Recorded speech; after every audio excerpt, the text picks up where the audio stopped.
Hola, ¿qué tal? Bueno, vamos a comenzar el segundo video. ¿Qué es lo que vamos a hacer hoy? Vamos a proseguir con la clase de lógica formal. Vamos a ver la introducción de algunos otros conectivos que son muy importantes y además algunas reflexiones al respecto.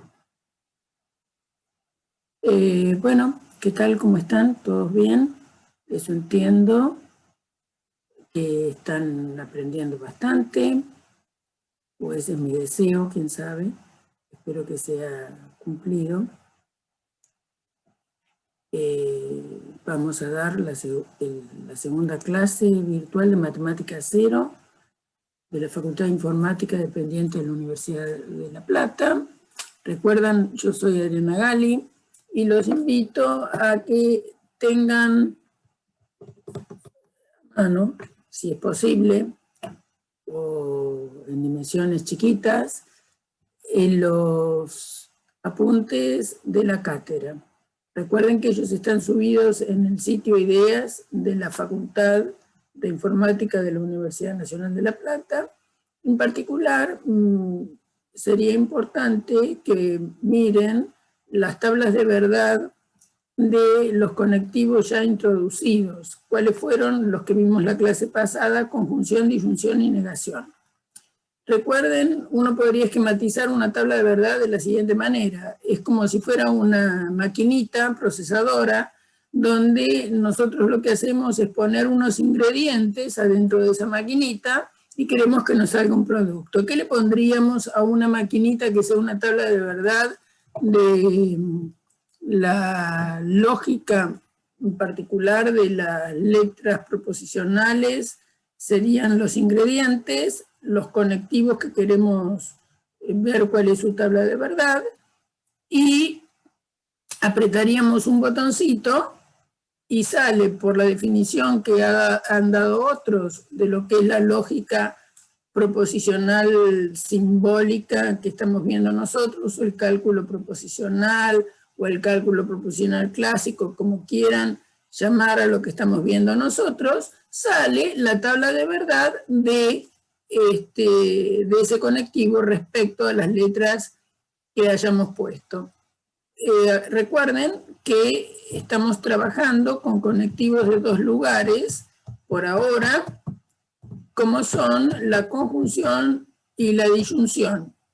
Entonces pondríamos dos letras proposicionales, un conectivo si es la conjunción, apretamos y sale la tabla de verdad de la conjunción.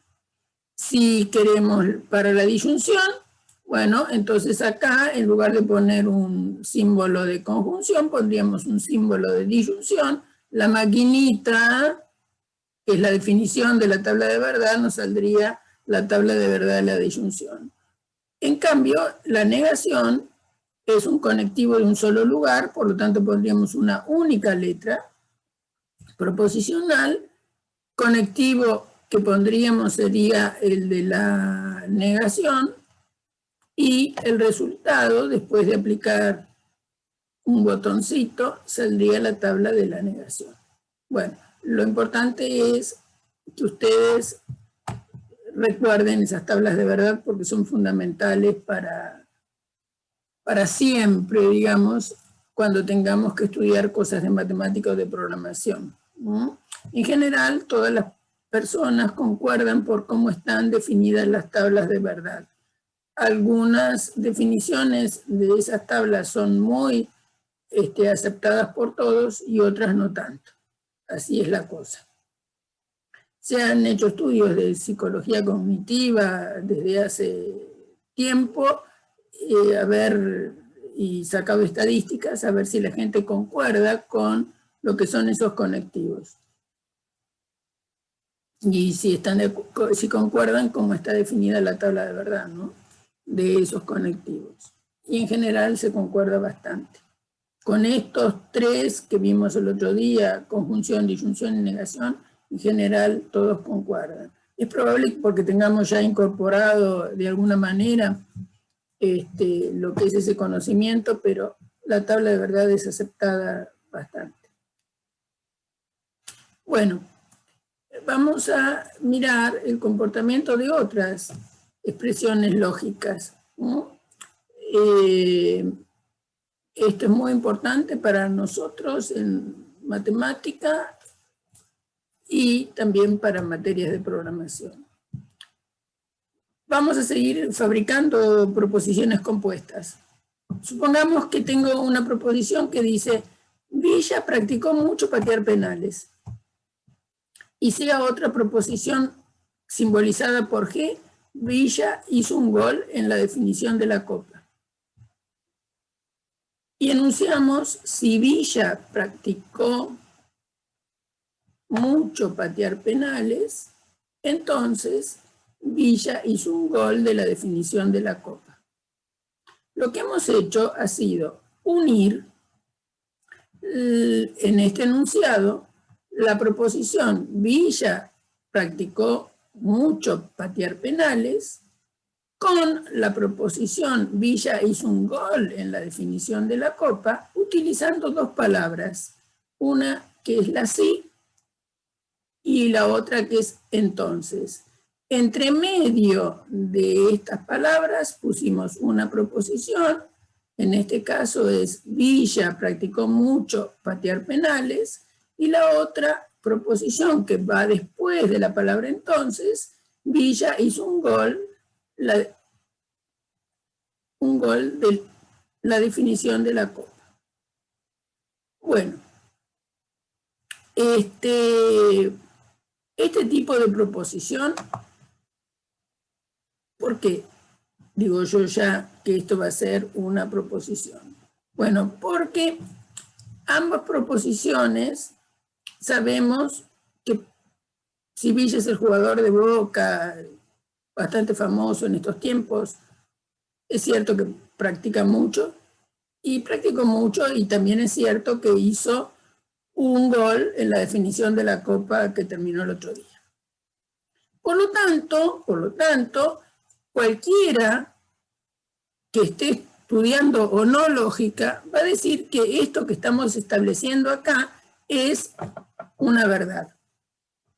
Esta proposición compuesta, ¿por qué compuesta? Porque fíjense que entre el sí y el entonces hemos puesto una proposición y que por sí sola es proposición, ¿no es cierto? Villa practicó mucho patear penales, a eso le podemos establecer un valor de verdad.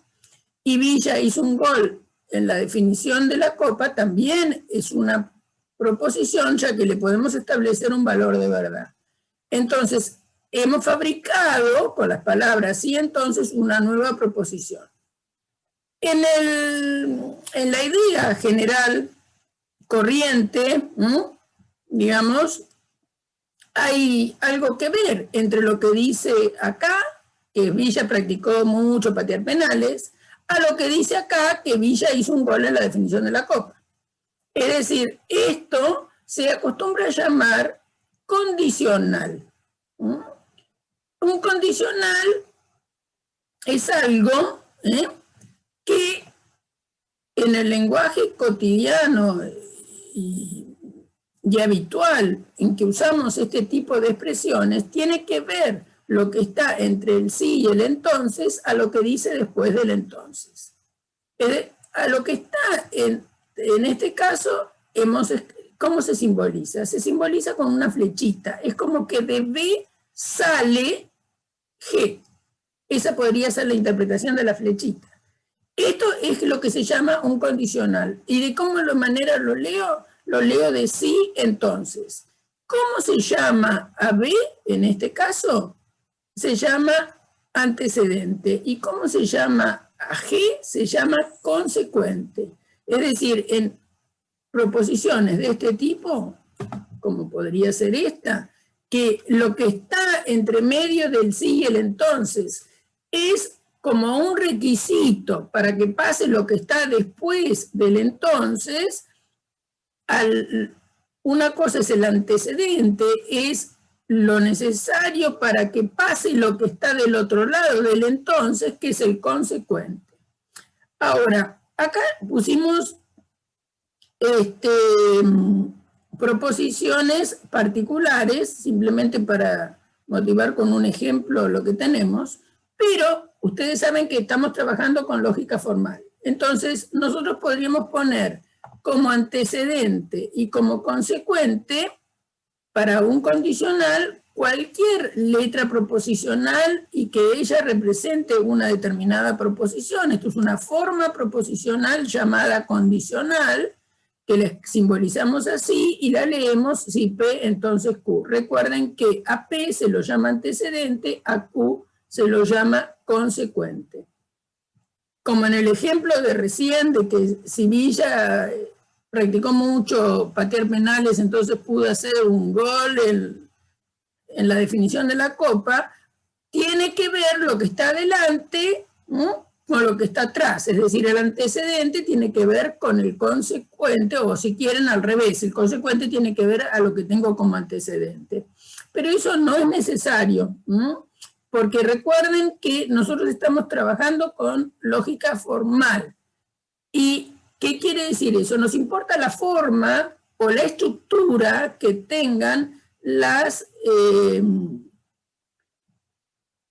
proposiciones o fabricadas con letras proposicionales cualesquiera. Ellas sean proposiciones concretas, ya eso lo hemos discutido el otro día, o proposiciones variables. ¿Qué quiero decir con eso? Letras que representen proposiciones que podrían ser cualquiera de ellas. Entonces, uno podría decir, por ejemplo, si el sol brilla, entonces 3 es un número primo. Evidentemente no tiene mucho que ver lo que tenemos acá como antecedente, que es el sol brilla, cosa que es una proposición, porque de eso tiene sentido hablar de su valor de verdad, en realidad es verdadero, y 3 es un número primo, también es una proposición que tienes. ¿Por qué? Porque le podemos atribuir un valor de verdad y fácil ver que 3 es un número primo, es también verdadero. Podríamos establecer lo siguiente, como proposición, pi es un número racional, entonces 4 es un número primo. Pi es ese número irracional, 3, 14, 15, 9, etcétera, etcétera, etcétera, que el que usamos, por ejemplo, para calcular la longitud de una circunferencia, ese es el pi, de que estamos simbolizando de esta forma, con la letra pi, y estoy diciendo, pi es un número racional, eso es una proposición, su valor de verdad, falso. Y ponemos, si pi es un número racional, entonces 4 es un número primo. Y 4 es un número primo, es una proposición también, sabemos que es falsa, porque 4 tiene 6 divisores. Y recuerden que ser primo es tener exactamente 4 divisores. Por ejemplo, podríamos establecer otra forma proposicional que se llama condicional y que es 20 es divisible por 4, entonces Juan es violinista, cosa que no tiene ninguna relación una con la otra, ¿no es cierto? Lo que está acá como antecedente y lo que está acá como consecuente evidentemente no tienen relación, pero también se puede fabricar eso y es una proposición. Después hay otra proposición que puse acá último, que es Ana es linda, esta última. Ana es linda, entonces Pedro es Gardel. Esta proposición muchas veces en el lenguaje común se usa como para desautorizar lo que dice el antecedente. Por ejemplo, están hablando dos personas, supongamos 2 muchachos, y están mirando a una chica que se llama Ana. Y entonces los muchachos son muy criteriosos, o eso es lo que piensan, de que saben quiénes son las personas lindas y quiénes no. ¿Está bien? Entonces uno de ellos dice, si Ana es linda, porque uno dice, Ana es lindísima, está enamorado de Ana, entonces dice, Ana es linda. Y entonces el otro, no sé si por celos, porque no le gusta, o vaya uno a saber por qué, le dice, si Ana es linda, entonces Pedro es Gardel. Todos sabemos quién es Gardel, o eso espero que todos sepan, en todo caso si no saben lo buscan en Google, es el que todo el mundo dice es el que cada día canta mejor, o es el mudo, etcétera, etcétera. Como ser Gardel es ser algo importante y valioso dentro del canto. ¿Está bien? Entonces, si Pedro es un amigo nuestro o amigo de estos chicos que están hablando sobre Ana y les parece que Pedro no canta muy bien, entonces le puede decir, si Ana es linda, entonces Pedro es Gardel. Es decir, es como un chiste que se hace para desbaratar el concepto de que Ana es linda. Ejemplo similar, ¿está bien? Por ejemplo, están hablando de un partido de fútbol, digámoslo así, ¿está bien? O de un partido de básquet. Entonces un amigo, criticando a otro, dice, bueno, si Juancito juega bien al básquet, yo soy Ginóbili. ¿Está bien? Es decir, es otra manera que en la vida cotidiana nosotros usamos el sí entonces, pero no tiene nada que ver con esto de la lógica, pero sí le podríamos atribuir un valor de verdad, porque formalmente está permitido que si yo pongo una proposición de un lado y pongo otra proposición del otro, entre medio del sí y el entonces pongo una y después del entonces pongo otra, eso es una forma de ver, una proposición condicional. Bueno, esta proposición compuesta tiene definida una tabla de verdad. La podríamos mirar en el apunte de la cátedra, ¿no es cierto? Como veamos las otras. Y en este caso particular, de la tabla de verdad del condicional, no necesariamente la mayoría de la gente va a estar de acuerdo con cómo se ha definido esa tabla de verdad. Es decir, no hay una concordancia en la mayoría, ¿no?, estadísticamente, de que estén a favor de cómo eso se ha hecho, se ha definido. Por lo tanto, ¿por qué nos importa estudiar un poco el condicional? Entre otras cosas, vamos a decir lo siguiente. Un condicional es falso en el único caso que el antecedente sea verdadero y su consecuente sea falso. Ahora, ¿por qué vamos a decir algo sobre la falsedad del condicional? ¿Y por qué es el único caso que vamos a admitir que el condicional sea falso? Es decir, lo que está entre el sí y el entonces tiene que ser verdadero, y lo que está después del entonces tiene que ser falso. Es decir, antecedente verdadero, consecuente falso, hace que esa proposición llamada condicional sea falsa. Eso es en la definición. ¿Por qué se define así? Bueno, podríamos pensar en varias situaciones por qué es conveniente que esto se defina así. La mayoría de los teoremas en matemática son de esa estructura. Recuerdan, yo acá voy a recordar un teorema popular, digámoslo así, que todos se acuerdan que es el teorema de Pitágoras. Supongamos que tenemos un triángulo rectángulo en A,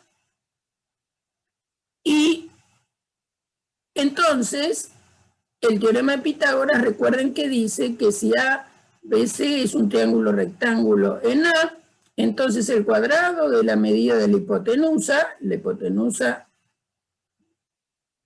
se me pierde esto, la hipotenusa es el segmento, la longitud o el BC, ¿no?, el segmento BC. Entonces, repito, el triángulo ABC es rectángulo en A, entonces el cuadrado de la medida de la hipotenusa coincide, es igual, si quieren, a la suma de los cuadrados de los catetos. ¿Qué son los catetos? BA es un cateto, AC es otro cateto, y la hipotenusa es el lado BC. Acuérdense que en general, cuando uno trabaja en geometría y con polígonos, en este caso con un triángulo, si yo a este vértice lo llamo A, al lado opuesto, con A mayúscula, los vértices en general se escriben, se designan o se escriben o se simbolizan, como quieran llamarlo, con letras mayúsculas, como así se dice de los puntos, y el lado opuesto al vértice se designa con la misma letra, pero en minúscula, ¿no? Entonces, si el lado es el lado BC, se puede simbolizar con una única letra, que sería la letra minúscula correspondiente a el lado AC con la letra B chiquita o B minúscula, y el lado BA con la C minúscula. ¿Por qué? Porque es el opuesto al vértice C. Entonces, simbólicamente también podríamos enunciar el teorema de Pitágoras diciéndolo así. Si ABC es un triángulo rectángulo en A, entonces A cuadrado es igual a B cuadrado más C cuadrado. Para A, la medida de la hipotenusa, B y C, las medidas de los catetos. Esa sería una manera de simbolizar el teorema. Y fíjense cómo acá lo vemos más claro, ¿no es cierto? Su enunciado es si pasa todo esto, ¿y qué es todo esto? Y bueno, si ABC es un triángulo rectángulo en A, entonces A cuadrado es igual a B cuadrado más C cuadrado. La forma de la mayoría de los teoremas que ustedes saben, o que van a saber, o que van a aprender en matemática, tienen esa estructura. Por lo tanto, es bastante importante tener presente cuál es la regla para fabricar la tabla de verdad del condicional. También hay otros usos, como alguno habrá visto si ya sabe algo de programación. ¿Cuál es una de las instrucciones que tienen en programación? Es if, then. Eso también es un condicional. If es sí y then es entonces.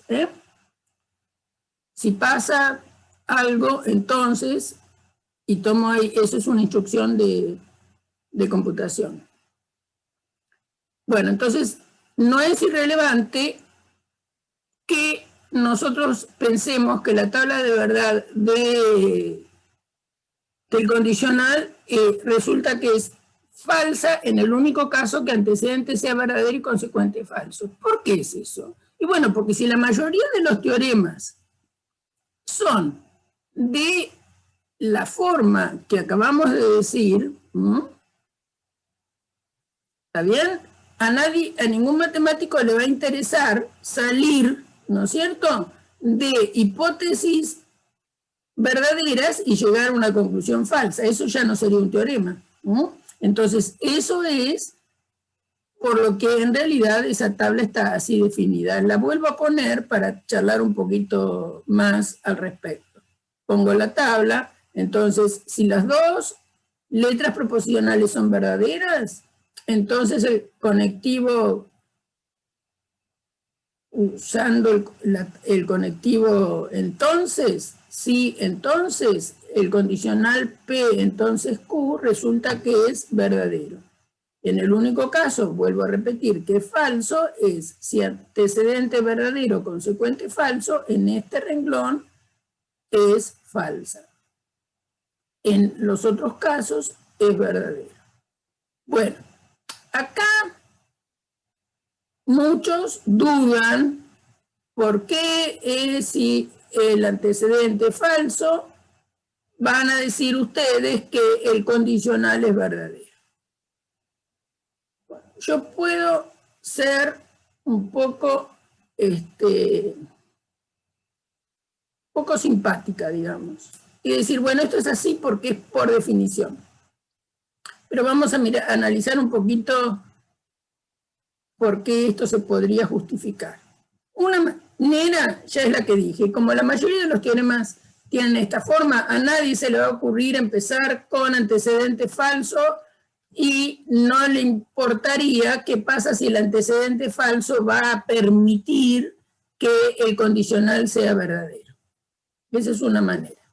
Después miremos este otro ejemplo. Si Juan estudió mucho, entonces Juan aprobó el examen. Esto es un condicional.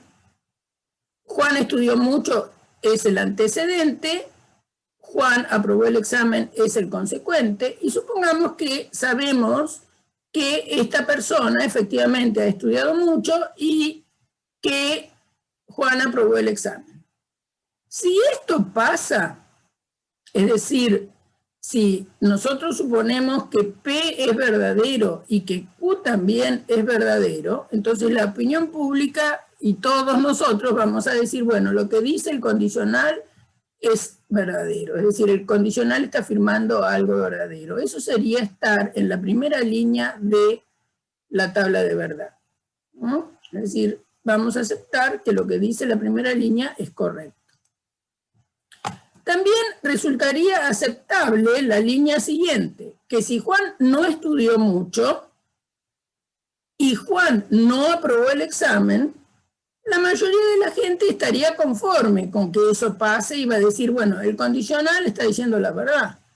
Y bueno, eso sería la cuarta línea, porque si Juan no estudió, el valor de verdad de P, que es Juan estudió, es falso. Si Juan no aprobó, el valor de verdad de Q, que Juan aprobó, es Q. Si Juan no aprobó, es la negación de Q, ¿no es cierto? Y entonces estaríamos en esta cuarta línea, y entonces está bien lo que dice el condicional. Digamos, vamos a aceptar que si la persona no estudió y no aprobó, entonces lo que postulaba, si Juan estudió mucho, entonces Juan aprobó el examen, es correcto. Ahora, ¿qué pasa si Juan no estudió mucho e igual Juan aprobó el examen? ¿Eso qué sería? Y eso sería esta línea. Juan no estudió mucho y Juan no aprobó el examen. Ahora, no hay una única manera, ¿está bien?, de que él haya aprobado el examen por el hecho de haber estudiado mucho. Puede ser que el examen haya sido muy fácil, ¿no es cierto? Entonces, también vamos a concordar con esta tercera línea, ¿no? Es decir, él puede no haber estudiado mucho e igual aprobar el examen porque el examen era muy fácil o porque se copió. ¿Está bien? Entonces, en el único caso que nosotros no estaríamos de acuerdo con lo que dice el condicional es si Juan estudió mucho y no aprobó el examen. En ese caso, seguro que estamos en desacuerdo. Por eso es que la segunda línea de los valores de verdad, que es esta, ¿no? Juan estudió mucho y no aprobó el examen, nos parece natural de que sea falsa.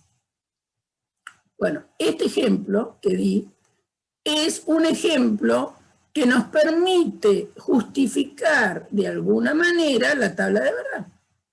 Pero ojo, podríamos dar otros ejemplos con los cuales no estuviéramos para nada conformes de que así sea la tabla de verdad. Eso ya les anticipo. Puedo buscarme ejemplos donde no estemos de acuerdo.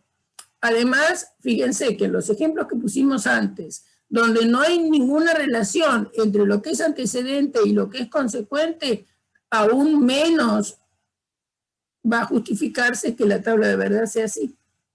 Pero lo que pasa que en matemática o lógica, que son similares desde algún punto de vista, lo que importa es que las cosas se definen para que sirvan. Y van a servir que la tabla de verdad del condicional, que es algo que se usa muchísimo, esté definida de la manera en que está.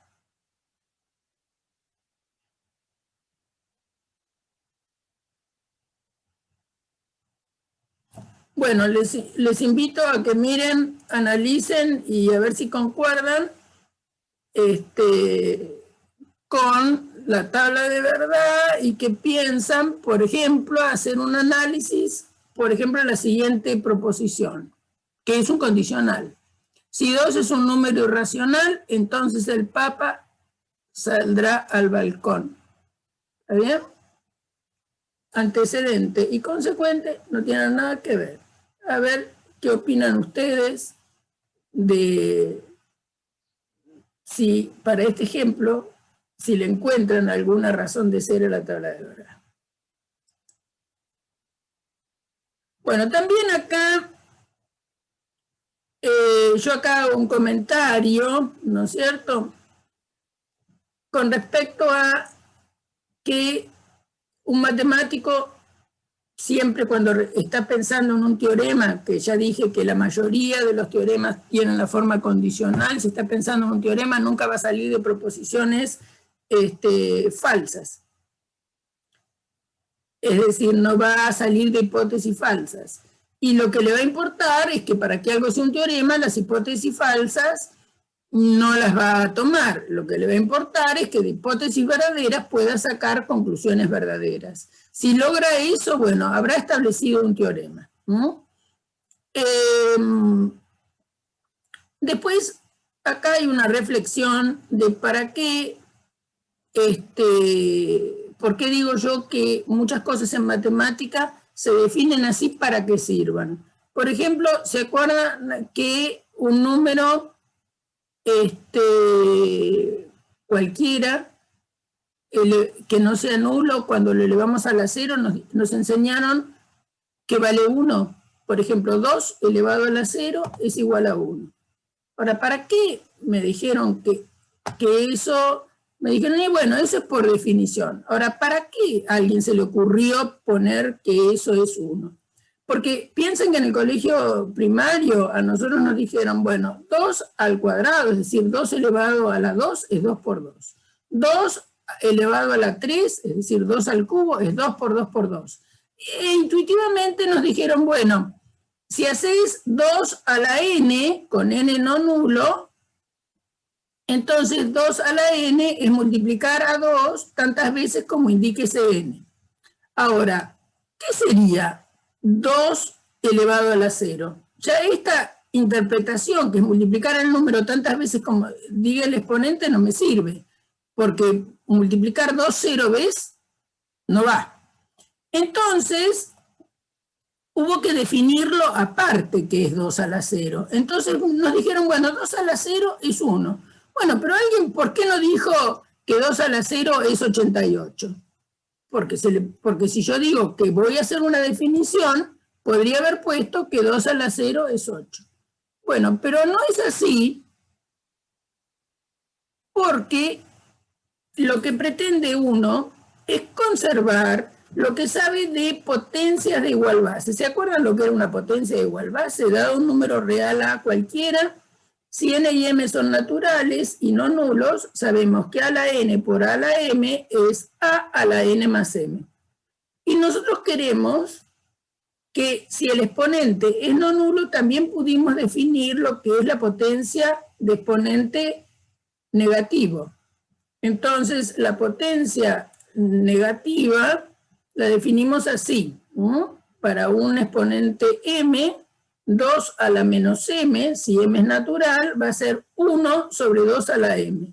Y queremos que también para el exponente entero valga la propiedad de la potencia de igual base. Entonces, ¿qué sería 2 a la m por 2 a la menos m? Y sería 2 a la m por 1 sobre 2 a la m. Y eso da 1.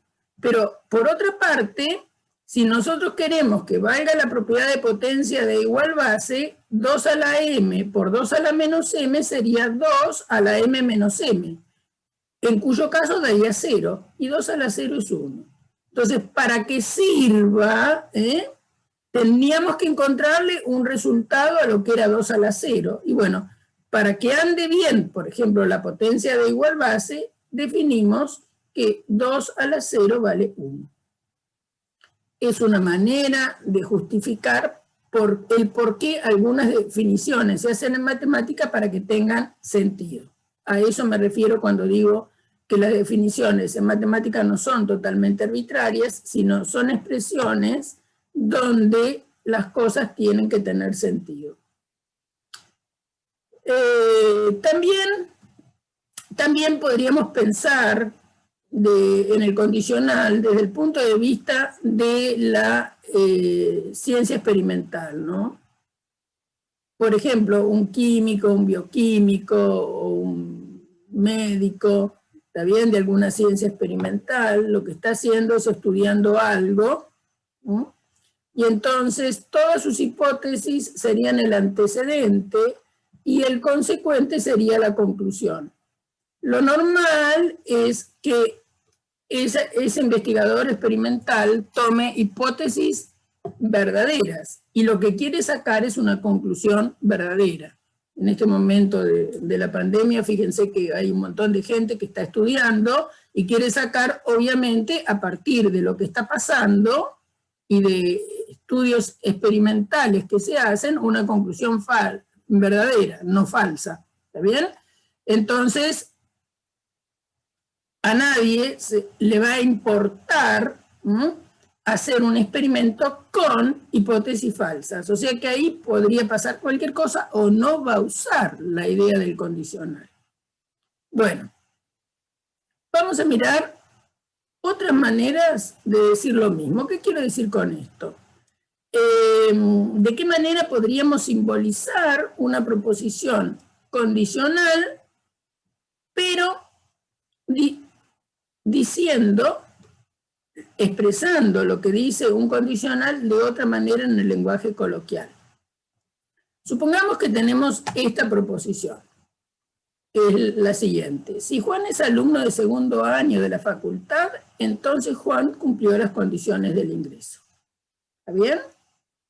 Si llamamos P a Juan es alumno de segundo año de la facultad y llamamos Q a Juan cumplió las condiciones del ingreso, entonces esta forma proposicional es un condicional que lo pondríamos de la forma P, entonces Q. Ahora, de la misma manera se va a simbolizar lo siguiente. ¿Juan cumplió las condiciones del ingreso? Si Juan es alumno de segundo año de la facultad. Es decir, si nosotros vemos que Juan ya cumplió las condiciones del ingreso, si Juan es alumno de segundo año de la facultad. Si no, no podría estar en el segundo año de la facultad. ¿Está bien? Entonces, fíjense que sería Q, si, P. Después, también otra manera sería, siempre que Juan sea alumno de segundo año de la facultad, Juan cumplió las condiciones del ingreso. Esa es otra manera de expresar si Juan cumplió, nos fuimos para arriba, si Juan cumplió las condiciones del ingreso, entonces Juan es alumno de segundo año de la facultad. También podríamos decir, Juan es alumno de segundo año de la facultad, solo si Juan cumplió las condiciones del ingreso. La misma estoy diciendo, si digo Juan cumplió las condiciones del ingreso, es condición necesaria para que Juan sea alumno de segundo año de la facultad. Entonces, siempre estamos simbolizando lo mismo. Siempre lo que estamos haciendo es el condicional, si P, entonces Q. Y se puede expresar en el lenguaje coloquial, si P, entonces Q, como P, solo si Q, Q, coma o no coma, en general se pone una coma, Q si P, también se puede poner Q es condición suficiente para, perdón, P es condición suficiente para Q, también se puede poner Q es condición necesaria para P. Bueno, entonces ahora les dejo como actividad y para que piensen, simbolizar. Si Guillermo ganó la final, entonces Guillermo ganó la semifinal. Guillermo ganó la semifinal si Guillermo ganó la final. Guillermo ganó la semifinal, es condición necesaria para que Guillermo haya ganado la final. Guillermo ganó la final, es suficiente para que Guillermo haya ganado la semifinal.